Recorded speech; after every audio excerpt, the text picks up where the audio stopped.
So the Pwn plug sort of serves a couple of purposes, right? So one is, for us, in almost everywhere that we have an office, we have servers we can use to log in and look around from that location. If we didn't have that, the Pwn plug would absolutely fit that use case, right? An easy thing to ship around, and we have had cases where we've shipped a Pwn plug to an office, plugged it in, and then done an assessment in that office. Quite often, where it's a lab where someone says, hey, there's a problem here, but nobody actually wants to give you access to the servers that are in that lab. It's a development lab that production-ish systems. The other thing it's actually useful for is we're one of the companies that has done 802.1x on our entire wired infrastructure, which is great, right?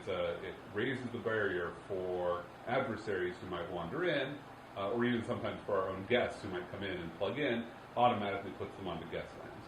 And being able to take the Pwn plug and say, well, we know what we're getting from a security perspective, but it only goes this far, right? With this device, you defeat these sets of controls on the security.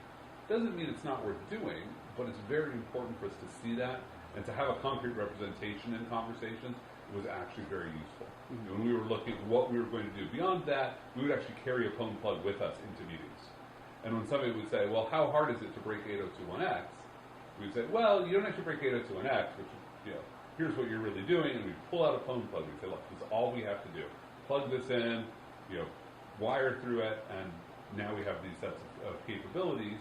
And before it was very theoretical to people. Mm-hmm. So having a device that you can actually show off as a consumer-grade device that has a set of capabilities that nobody will argue with really moves conversations